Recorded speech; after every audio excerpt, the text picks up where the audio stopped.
כשבאתי לנשיא טראמפ, לפני עמקה לביא, אמרתי לו, אנחנו הולכים לאיראן. כי אני לא מחכה שהצוררים עלינו, הצוררים שמכריזים בריש גלי שהם רוצים להשמיד אותנו, גם אתכם דרך אגב אמרתי לו, אבל אותנו קודם. אני לא אתן שזה יקרה. ולכן אנחנו פועלים. אני לא ביקשתי רשות, אני פשוט הודעתי על התוכנית שלנו. לשמחתי הוא גם מצטרף לקראת הסוף בפעולה מאוד חשובה. אבל יש הישג אחד כביר. והוא בא בשני המבצעים המדהימים, עמקה לביא ושאגת הארי. אנחנו הרחקנו מעל ראשנו סכנת קיום מיידית, כי אם לא היינו פועלים, לאיראן היום היו פצצות אטום להשמדת ישראל, והרחקנו את האיום הזה למען הבטחת נצח ישראל. You know, in the United States, they say that President Trump does everything that I ask him to do. And in Israel, they say that I do everything he wants me to do. Well, neither is true. We're leaders of independent and proud countries. We stand for our interest. I stand for the interest of Israel. And often we see eye to eye, sometimes we don't. But we respect each other's sovereignty and leadership and commitment to our people. No matter what happens in the talks, with an agreement, without an agreement, I pledge to you that Iran, as long as I'm Prime Minister, will never have a nuclear weapon. Never. As long as I am the Prime Minister of Israel, I will not let that happen. We destroyed over 90% of the 150,000 rockets and missiles that Hezbollah amassed against us. We established a security zone in Gaza. We established a security zone in Syria. We established a security zone in Lebanon, and we shall keep it as long as is necessary to protect our people. We changed Israel's security doctrine. We initiate, we attack, we surprise, and we attack those enemies that seek our destruction, that seek to kill us. We attack them before they have a chance to do so. If you know Hebrew, Hakam leorgecha, Hashkem leorgo. Kill them first.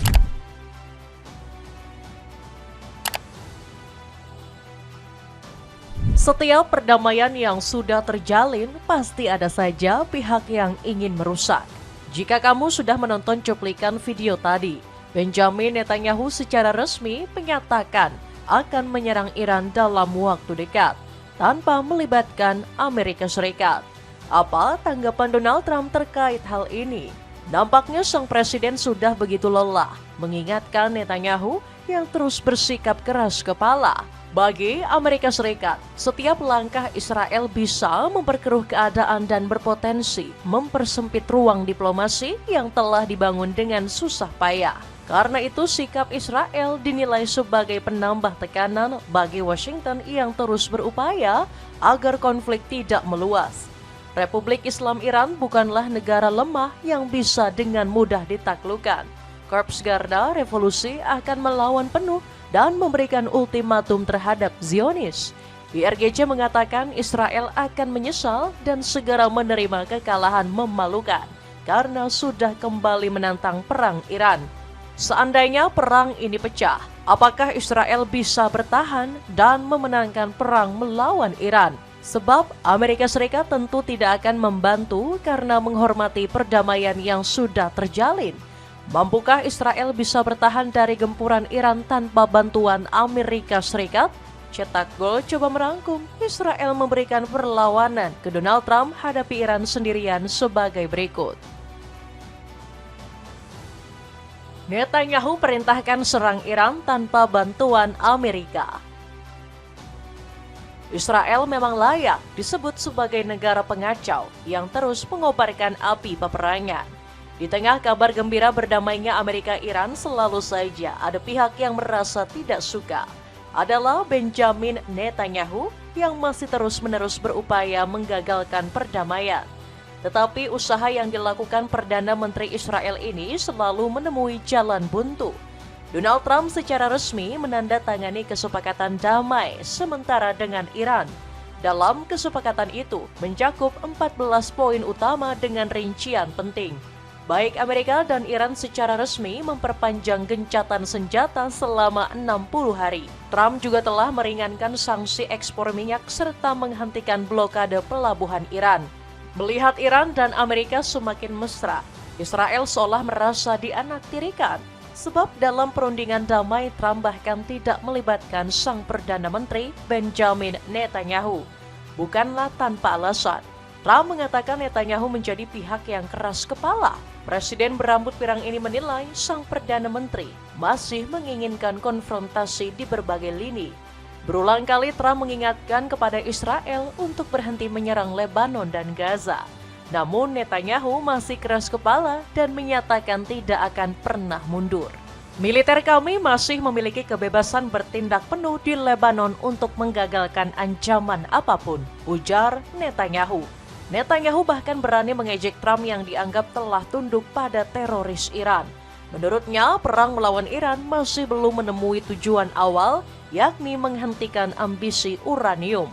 Menurut Amerika, sikap keras kepala Netanyahu sangatlah membahayakan negosiasi dengan Iran, mengingat Lebanon merupakan bagian dari keputusan yang harus disepakati. Hal ini membuat publik kembali bertanya-tanya, apakah Trump serius menegakkan butir-butir perdamaian? Apakah Trump tidak bisa menghentikan ambisi peperangan dari sang sekutunya?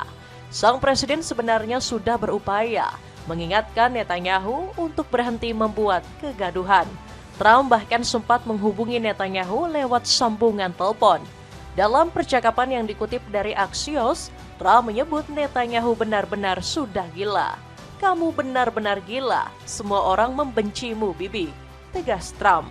Ternyata hubungan Amerika-Israel sudah retak sejak bulan September 2025 yang lalu. Hal ini diungkap dalam sebuah buku berjudul Regime Change Inside the Imperial Presidency of Donald Trump. Buku karya jurnalis Maggie Haberman dan Jonathan Swan mengungkapkan sejumlah percakapan panas Trump dan Netanyahu. Trump pernah mengatakan Netanyahu sebagai penipu. Puncaknya adalah ketika Netanyahu sudah benar-benar tidak mendengarkan perintah Trump. Baru-baru ini sang Perdana Menteri merilis sebuah pernyataan yang bisa menimbulkan kontroversi. Netanyahu mengatakan Israel sedang bersiap untuk menyerang Iran dalam waktu dekat. כשבאתי לנשיא טראמפ, לפני עמק אביב, אמרתי לו, אנחנו הולכים לאיראן. כי אני לא מחכה שהצוררים עלינו, הצוררים שמכריזים בריש גלי שהם רוצים להשמיד אותנו, גם אתכם דרך אגב אמרתי לו, אבל אותנו קודם. אני לא אתן שזה יקרה. ולכן אנחנו פועלים. אני לא ביקשתי רשות, אני פשוט הודעתי על התוכנית שלנו. לשמחתי הוא גם הצטרף לקראת הסוף בפעולה מאוד חשובה. Dalam video yang bersumber dari Clash Report, Netanyahu menyebut tidak akan melibatkan Amerika dalam perang kali ini. Pria kelahiran Tel Aviv itu menilai Israel bisa melakukannya sendirian. Bahkan Netanyahu menyebut serangan ke Iran kali ini tidak perlu meminta izin ke Donald Trump. Menurutnya, Israel tidak berhak meminta izin dan menganggap Israel jauh lebih kuat. Beberapa pejabat Israel juga telah setuju terkait rencana penyerangan ke Iran. Miki Zohar bahkan berani mengejek Trump yang sudah dikendalikan secara penuh oleh negara teroris. Menteri Kebudayaan dan Olahraga Israel ini menyebut Trump tak paham dengan siapa mereka berhadapan. Mereka tidak memahami dengan siapa mereka berhadapan. Amerika Serikat akan berada di jalur tabrakan dengan Israel dalam waktu dekat dan respon kami terhadap AS tidak akan otomatis begitu saja, tegas Miki Zohar. Zohar mengatakan kepentingan Israel saat ini adalah keamanan Israel yang sedang terancam. Trump seolah sedang dipermalukan habis oleh Netanyahu dan pejabat Israel yang telah meremehkannya. Katanya negara adidaya, tapi diejek Israel, Trump malah tidak melakukan tindakan apapun. Sang presiden hanya melakukan kecam-mengecam saja, tanpa tindakan nyata untuk menghentikannya. Ibarat pepatah mengatakan takut dilanggar batang surut melangkah ke belakang. Artinya Trump adalah seorang yang ragu-ragu dalam menyelesaikan konflik di Timur Tengah. Lalu bagaimanakah langkah Amerika Serikat untuk menyelesaikan konflik? J.D. Vance selaku Wakil Presiden AS sudah berulang kali mengecam tindakan Netanyahu. Dia mengatakan segala tindakan dan usaha Israel berpotensi bisa menggagalkan perjanjian damai dengan Iran. J.D. Vance meminta Israel harus menghormati proses perdamaian di Timur Tengah. What I will say, and this does bother me, is that you've seen people within Bibi's cabinet who have come out and attacked the deal and in some ways very personally attacked the President of the United States. And I guess my message to them would be twofold. Number one, Donald J. Trump is the only head of state in the entire world who is sympathetic to the nation of Israel at this moment in time. And he happens to be the head of state of the world's superpower. If I was in the cabinet of the Israeli government, I might not be attacking the only powerful ally that I have anywhere left in the entire world. And the second message I would give to some of those cabinet members, Bibi, to his credit, has not gone down this path, but to some of these cabinet members in Israel who are attacking the President of the United States, the other thing that I would say is that over the last 3 months, 2/3 of the defensive weapons that have protected your homeland have been built by American hands and paid for by American tax dollars. The problem for Israel is not Donald J. Trump. And anybody in Israel who thinks their biggest problem is the President of the United States needs to wake up and smell the reality of the situation that country is in. Belum kapok lihat fakta kekalahan dalam perang melawan Iran. Api peperangan yang dinyalakan oleh Israel bisa jadi disebabkan oleh klaim kemenangan Netanyahu. Sang Perdana Menteri mengatakan Israel telah memenangkan perang melawan Iran. Netanyahu menyindir Trump yang sudah dengan mudah tunduk pada Teheran. Klaim kemenangan dari Sang Perdana Menteri didasari oleh kampanye militer Israel yang diklaim berhasil. Netanyahu mengatakan Israel telah menyelamatkan Tel Aviv dari ancaman nuklir Iran. Dan apa artinya itu? Itu berarti jutaan warga Israel akan berada dalam bahaya yang mengerikan dari kematian massa. Dan kami telah menjauhkan dari kami selama bertahun-tahun bahaya pemusnahan penduduk Israel, kata Netanyahu. Klaim kemenangan yang digaungkan Netanyahu tidak sesuai dengan fakta yang di lapangan. Hampir 92% rakyat Israel menyatakan militer mereka sudah ditaklukkan penuh oleh Iran. Ini bukanlah asumsi, melainkan survei yang dilakukan oleh Universitas Ibrani Yerusalem. Dalam survei tersebut, 92,1% rakyat Israel meyakini Iran keluar sebagai pemenang dalam perang. Sementara 86% rakyat hampir tidak percaya dengan klaim Netanyahu. Menurut survei tersebut, menyatakan militer Israel telah gagal dalam mencapai misi kemenangan perang. Fakta terang lainnya, kekalahan Israel juga diungkap oleh para analisis geopolitik. Yair Golan memandang Netanyahu tidak punya strategi dalam perang melawan Iran. Menurut pemimpin Partai Demokrat, Netanyahu telah membunuh banyak prajurit. Dalam satu langkah, prestasi militer luar biasa yang diraih dengan keberanian pilot kita dan darah para pejuang kita telah dihapus. Sementara Netanyahu berdiri di pinggir lapangan. Lemah, sakit, terisolasi, dan tidak berdaya, ucap Golan. Senada dengan Golan, Naftali Bennett juga mengatakan Netanyahu telah menjebak Israel dalam peperangan abadi. Klaim kemenangan ini semakin terbantahkan ketika kesepakatan memutuskan Selat Hormuz dikelola sepenuhnya oleh Iran. Hal ini disampaikan secara resmi oleh Mohammad Bagher Ghalibaf. Selat Hormuz tidak akan pernah kembali ke kondisi sebelum perang dan akan dikelola oleh Republik Islam Iran sesuai dengan hukum internasional, ujar Ghalibaf. Kabar mengenai pengelolaan Selat Hormuz ini juga diisukan akan melibatkan Oman sebagai sekutu Iran. Setelah kunjungan delegasi ke Muscat, Iran dan Oman telah membentuk komite bersama untuk dialog mengenai Selat Hormuz, yang rinciannya akan dipublikasikan dalam pernyataan bersama, sebut Mohammad Bagher Ghalibaf. Jika kita tarik ke belakang, masih banyak lagi fakta-fakta kekalahan Israel yang terungkap terang. Bersumber dari CNN Indonesia, sejumlah pangkalan militer Israel hancur lebur dihujani rudal Iran. Kerusakan yang paling nampak terjadi di pangkalan udara Israel Ramat David. Berdasarkan pencitraan dan analisis, tampak titik gelap di lokasi hanggar tersebut.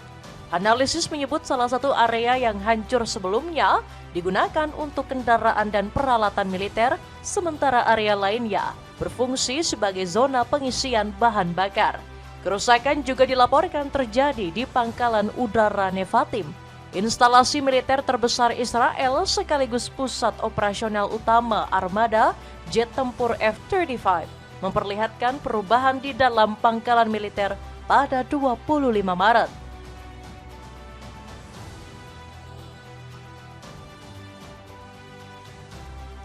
Pangkalan udara Nevatim selama ini memegang peran penting dalam operasi udara Israel. Tempat ini menjadi lokasi berbagai infrastruktur penerbangan militer canggih. Lokasi tersebut diketahui terkait dengan unit 8200, salah satu cabang intelijen paling penting milik Israel.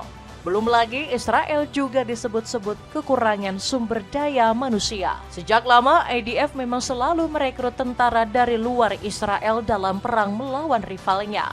Namun banyak tentara yang pada akhirnya dikabarkan mengalami depresi berat hingga bunuh diri.